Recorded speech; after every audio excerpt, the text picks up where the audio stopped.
প্রথমেই থাকছে আজকের প্রধান প্রধান সংবাদ শিরোনাম। মন্ত্রী হওয়ার স্বপ্ন দেখেছেন মুফতি ইব্রাহিম। রাকিব তামিমার তালাকনামা জালিয়াতি করেছেন যিনি। অপু বিশ্বাস নয়, জায়েদ খানের নায়িকা হচ্ছেন শ্রাবন্তী। নোয়াখালী জেলা আওয়ামী লীগের কমিটি হলো বানরের পিঠাভাগ, বললেন কাদের মির্জা। দেশের মানুষ কষ্টে আছে, বললেন মান্না। এবার দেখুন বিস্তারিত সংবাদ। মন্ত্রী হওয়ার স্বপ্ন দেখেছেন মুফতি ইব্রাহিম।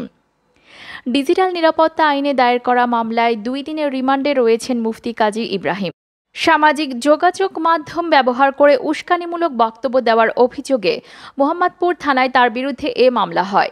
ঢাকা মহানগর পুলিশের গোয়েন্দা বিভাগের যুগ্ম কমিশনার মোহাম্মদ হারুনুর রশিদ জানিয়েছেন, মুফতি কাজী ইব্রাহিমকে জিজ্ঞাসাবাদে বেরিয়ে এসেছে উদ্ভট বিভ্রান্তিকর কিছু তথ্য। তিনি বলেন, কাজী ইব্রাহিম যা যা বলেছেন সবই নাকি তিনি স্বপ্নে দেখেছেন তিনি মন্ত্রী হবেন। হারুনুর রশিদ আরও বলেন, গোয়েন্দা পুলিশের সাইবার ইউনিটের মাধ্যমে আমরা প্রতিদিনই কারা কী বলছে সবকিছু খেয়াল রাখছি। কাজী ইব্রাহিম প্রায়ই বিভিন্ন ধরনের বিভ্রান্তিমূলক তথ্য দিয়ে যাচ্ছিলেন। সামাজিক, অর্থনৈতিক, রাজনৈতিক কোনো বিষয়ে তার কোনো গভীরতা নেই।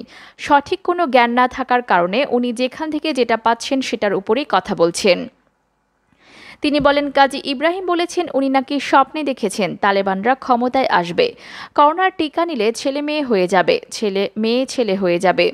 ইদানিং বলেছেন, যারাই কোরআন হাদিসের আলোকে কথা না বলে তারাই হয়ে যাবে হিন্দুস্তানি দালাল, তারা হয়ে যাবে রয়ের দালাল। বিভিন্ন উদ্ভট বিভ্রান্তিকর তথ্য সামাজিক মাধ্যম থেকে শুরু করে বিভিন্ন প্ল্যাটফর্ম ব্যবহার করে মসজিদে বিভিন্ন জায়গায় বলে বলে মানুষকে বিভ্রান্ত করছেন।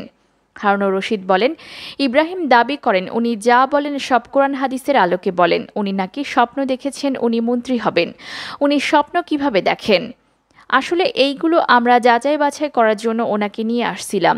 যখন আমরা কথা বললাম উনি কোনো কথারই সন্তোষজনক জবাব দিতে পারেননি। ওনার কথাগুলো এখনও এলোমেলো মনে হচ্ছে।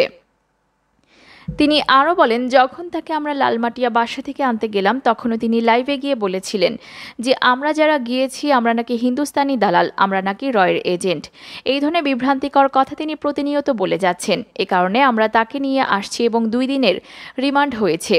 কী কারণে উনি কথাগুলো বলেন, কী বিষয়ে ওনার জ্ঞান রয়েছে, আমরা তার কাছে বারবার জিজ্ঞাসা করছি। উনি এখন বলছেন উনি বুঝতে পারেননি, উনি স্বপ্নে দেখেছেন। ডিবির এই যুগ্ম কমিশনার আরও বলেন, আমরা তাকে আরও জিজ্ঞাসাবাদ করব যে উনি কার প্ররোচনায় কার ইন্ধনে এসব বলছেন। ওনার কথাগুলো শুনে মনে হচ্ছে জামাতের কাছ থেকে বিষয়গুলো নিয়ে উনি মানুষকে বিভ্রান্ত করছেন। এদিকে রাকিব তামিমার তালাকনামা জালিয়াতি করেছেন যিনি। জাতীয় দলের ক্রিকেটার নাসির হোসেন ও তার স্ত্রী কেবিন ক্রু তামিমা সুলতানা তাম্মির বিরুদ্ধে আদালতে চার্জশিট দাখিল করেছেন মামলার তদন্ত সংস্থা পিবিআই। চার্জশিটে তাদের বিয়ে বৈধ উপায়ে হয়নি বলে উল্লেখ করা হয়েছে। বৃহস্পতিবার ঢাকার মেট্রোপলিটন ম্যাজিস্ট্রেট মোহাম্মদ জসিমের আদালতে চার্জশিট দেন মামলার পিবিআইয়ের তদন্ত কর্মকর্তা মিজানুর রহমান। মামলার তদন্তে ক্রিকেটার নাসির হোসেন, তামিমা সুলতানা তাম্মি ও তামিমার মা সুমি আক্তারকে দোষী উল্লেখ করে এই চার্জশিট জমা দেওয়া হয়েছে। চার্জশিটে পিবিআই উল্লেখ করে নাসির হোসেন ও তামিমা সুলতানা বিয়ে বৈধ উপায়ে হয়নি। তামিমা ও রাকিব হাসানের বিবাহ বিচ্ছেদ সংক্রান্ত নথি জালিয়াতির মাধ্যমে তৈরি করা হয়েছে। রাকিব হাসানকে ডিভোর্স না দিয়ে তাম্মি ক্রিকেটার নাসিরকে বিয়ে করেন। চার্জশিটে বলা হয়েছে, তালাক বৈধ না হওয়ায় সৌদিয়া এয়ারলাইন্সের কেবিন ক্রু তামিমা সুলতানা তাম্মি এখনও ব্যবসায়ী রাকিব হাসানের স্ত্রী। চার্জশিটে আরও বলা হয়, তালাক যথাযথ হয়নি জেনেও নাসির বিয়ে করেছেন তামিমাকে। তামিমা রাকিবকে তালাক দেননি। আইনগতভাবে রাকিব তালাকের কোনো নোটিশও পাননি। তামিমা উল্টো জালিয়াতি করে ডাক বিভাগের তালাকের নোটিশ তৈরি করে তা বিভিন্ন মাধ্যমে প্রকাশ করেছেন। যথাযথ প্রক্রিয়ায় তালাক না দেওয়ার ফলে তামিমা তাম্মি এখনও রাকিবের স্ত্রী হিসেবে বহাল রয়েছেন। দেশের ধর্মীয় বিধিবিধান ও আইন অনুযায়ী এক স্বামীকে তালাক না দিয়ে অন্য কাউকে বিয়ে করা অবৈধ এবং শাস্তিযোগ্য অপরাধ। এমন পরিস্থিতিতে ক্রিকেটার নাসির হোসেন ও তামিমা তাম্মির বিয়ে অবৈধ বলে চার্জশিটে উল্লেখ করা হয়েছে। এর আগে গত 24শে ফেব্রুয়ারি ঢাকা মেট্রোপলিটন ম্যাজিস্ট্রেট মোহাম্মদ জসিমের আদালতে তাম্মির সাবেক স্বামী মোহাম্মদ রাকিব হাসান মামলাটি করেন। পরে আদালত বাদীর জবানবন্দি গ্রহণ করে নথি পর্যালোচনা শেষে মামলাটি পিবিআইকে তদন্ত করার নির্দেশ দেন। মামলার এজাহারে উল্লেখ করা হয়েছে, 2011 সালের 26শে ফেব্রুয়ারি তাম্মি ও রাকিবের বিয়ে হয়। তাদের 8 বছরের একটি মেয়েও রয়েছে। তামিমা পেশায় একজন কেবিন ক্রু। চলতি বছরের 14ই ফেব্রুয়ারি তাম্মি ও ক্রিকেটার নাসিরের বিয়ের ছবি সামাজিক যোগাযোগ মাধ্যমে ছড়িয়ে পড়লে তার রাকিবের নজরে আসে। পরে গণমাধ্যমে তিনি ঘটনার বিষয়ে সম্পূর্ণ জেনেছেন। মামলার অভিযোগে এজাহারে বলা হয়েছে, রাকিবের সঙ্গে বৈবাহিক সম্পর্ক চলমান অবস্থাতেই তাম্মি নাসিরকে বিয়ে করেছেন, যা ধর্মীয় এবং রাষ্ট্রীয় আইন অনুযায়ী সম্পূর্ণ অবৈধ। নাসির তামিমাকে প্রলুব্ধ করে নিজের কাছে নিয়ে গিয়েছেন। এ বিষয়ে পিবিআই বনাম বনোজ কুমার মজুমদার বলেছেন, প্রথম স্বামী রাকিব হাসানকে তালাক হওয়ার ক্ষেত্রে যে নিয়ম মানা দরকার ছিল তা মানা হয়নি। তামিমার মা সুমি আক্তার বেশ কিছু জালিয়াতিও করেছেন। এদিকে অপু বিশ্বাস নয়, জায়েদ খানের নায়িকা হচ্ছেন শ্রাবন্তী। বাংলাদেশ চলচ্চিত্র শিল্পী সমিতির সাধারণ সম্পাদক জায়েদ খান সম্প্রতি সিনেমায় ব্যস্ত হয়েছেন। সোনার চর নামে একটি সিনেমায় তিনি কাজ করেছেন। হাতে আছে জখম নামের একটি সিনেমা, এটি নির্মাণ করবেন অপূর্ব রায়। কথা ছিল ছবিটিতে জায়েদ খানের বিপরীতে অভিনয় করবেন অপু বিশ্বাস, কিন্তু ছবিটির প্রযোজক শাপলা মিডিয়ার কর্ণধার সেলিম খান জাগো নিউজকে নিশ্চিত করলেন ছবিটিতে অপু থাকছে না। প্রিয়ারে সিনেমার শুটিং চলছে চাঁদপুরের লক্ষ্মীপুর ইউনিয়নের কমলাপুর গ্রামে। সেখানে সাংবাদিকদের সঙ্গে আলাপকালে তিনি এই তথ্য জানান। সেলিম খান বলেন, ব্যক্তিগত কারণ দেখিয়ে অপু জখম থেকে সরে দাঁড়িয়েছেন, তাই নায়িকা হিসেবে কলকাতার জনপ্রিয় অভিনেত্রী শ্রাবন্তীকে দেখা যাবে জায়েদের বিপরীতে। সেলিম খান আরও বলেন, শ্রাবন্তী খুব ভালো একটা মেয়ে, জনপ্রিয় অভিনেত্রী, বাংলাদেশের সিনেমায় কাজের অভিজ্ঞতাও আছে, আমাদের হাউসেও সে কাজ করেছে, তাই তাকে চূড়ান্ত করেছি।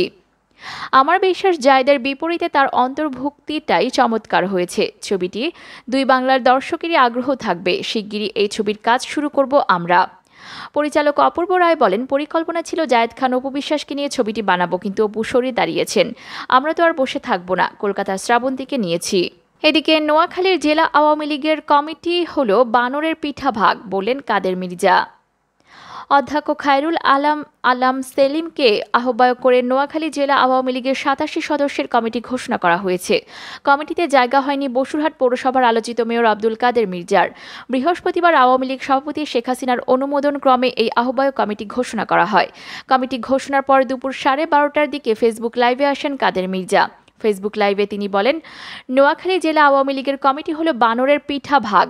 আমরা যে গুণগত পরিবর্তন চেয়েছি এখানে তা হয়নি। এই কমিটি হচ্ছে অপরাজনীতির চমক। আমি এই কমিটির আগেও নাই, পিছেও নাই। তিনি আরও বলেন, আমি বঙ্গবন্ধু শেখ মুজিবুর রহমানকে ভালোবাসি, প্রধানমন্ত্রী শেখ হাসিনার পক্ষে কাজ করে যাব, এমন করে জীবন শেষ করে দিব। এর বাহিরে আমার কিছু করার নাই। আওয়ামী লীগের প্রতি আমার ভক্তি নাই। এদিকে দেশের মানুষ কষ্টে আছে বললেন মান্না। নাগরিক ঐক্যের আহ্বায়ক মাহমুদুর রহমান মান্না বলেছেন, বাংলাদেশে এখন সুখী মানুষ দেখা যায় না। দেশের মানুষ কষ্টে আছে। মানুষ বাসে উঠতে গিয়ে কষ্ট পায়, চাকরি করতে গিয়ে কষ্ট পায়, বাজার করতে গিয়ে কষ্ট পায়, স্কুল কলেজ বিশ্ববিদ্যালয়ে পড়ুয়া ছাত্রদের বেতন দিতে গিয়ে কষ্ট পায়। বুধবার 29শে সেপ্টেম্বর জাতীয় প্রেস ক্লাবের সামনে বাড্ডায় পাঠাও চালকের বাইক পোড়ানোর ঘটনায় নাগরিক যুব ঐক্যের আয়োজিত প্রতিবাদী অবস্থান কর্মসূচিতে প্রধান অতিথির বক্তব্যে তিনি এসব কথা বলেন। বাইক পোড়ানোর ঘটনা প্রসঙ্গে মান্না বলেন, পুলিশ বাইক চালককে ধরে মামলা দিতে চেয়েছে। ধরার সঙ্গে সঙ্গে রাগে দুঃখে তিনি তার গাড়িতে আগুন দিয়েছেন। সবচাইতে দুর্ভাগ্যজনক ঘটনা ঘটেছে তারপর। ঘটনার পর পুলিশ তাকে আটক করেছে এবং 18 ঘন্টা তাকে পুলিশ আটকে রেখেছে। আমি জানতে চাই এই সময় পুলিশ তার কাছে কি জানতে চেয়েছে।